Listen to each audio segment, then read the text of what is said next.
Assalamu alaikum, brothers and sisters. Coming to you with another video tonight. This is an interesting one. This is about Ahmadiyya in Uganda. And I'm going to quickly tell you the turning point was 1971-72 when Idi Amin came into power. He expelled all Indians from Uganda, which also meant the Ahmadi Murabbis. But he let two of them stay.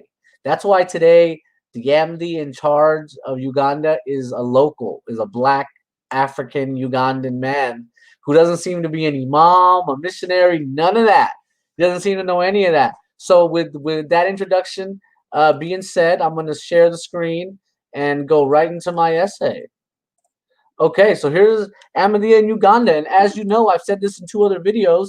It all starts in 1915 when the Review of Religions tell us that there's an Ahmadi living there in Kampala, Uganda, specifically by the name of Fazl Din. He's a veterinary assistant.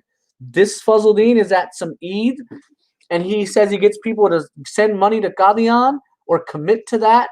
And the British government gives him and the Ahmadiyya movement 4,000 acres of land for a mosque. No one knows what happened with this land. I think they lost it. I'm not exactly sure. Anyhow,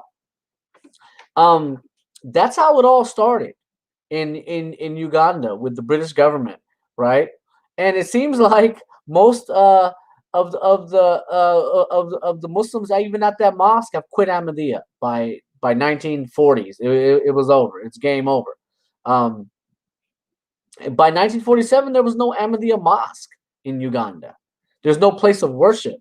The first Ahmadiyya missionaries to specifically have been sent there is Nur-al-Haq Anwar, and he's sent by Sheikh Mubarak Ahmad. He sends them there. Okay, and there's Indian immigrants who are living there, right? So that's why he's there. There's some Ahmadis there, and then he gets sent out, right? And then Martin reports that by 1974 there were barely 265 men who were Ahmadi, and I'm guaranteeing you barely 4 or 5 of them knew what Ahmadiyya was.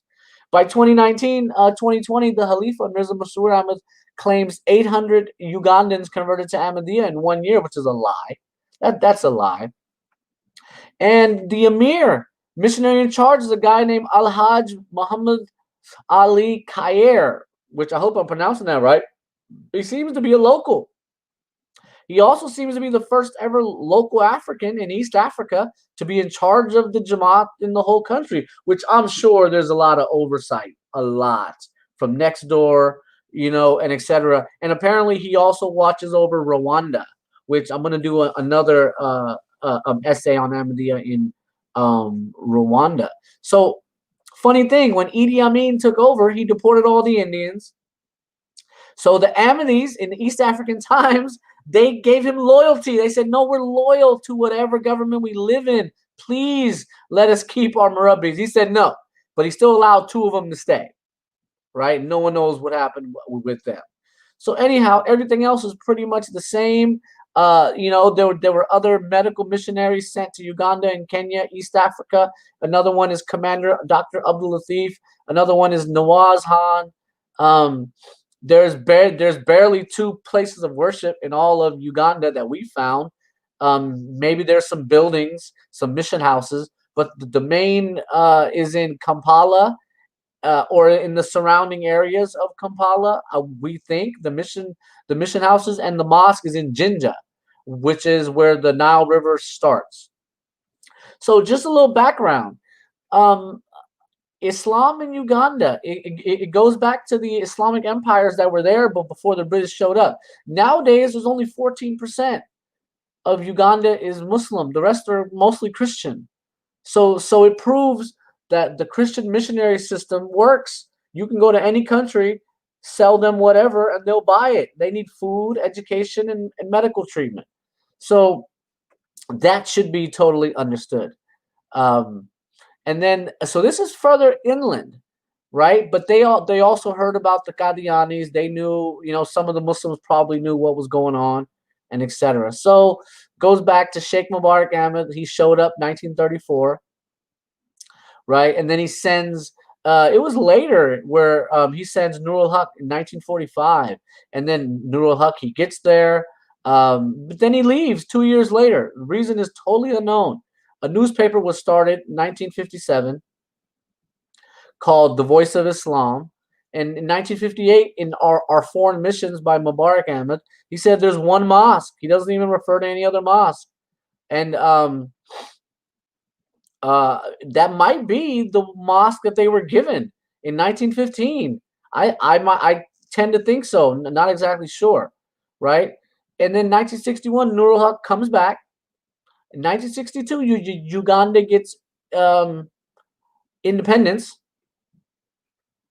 right? And their Molvi is Abdul Karim Sharma.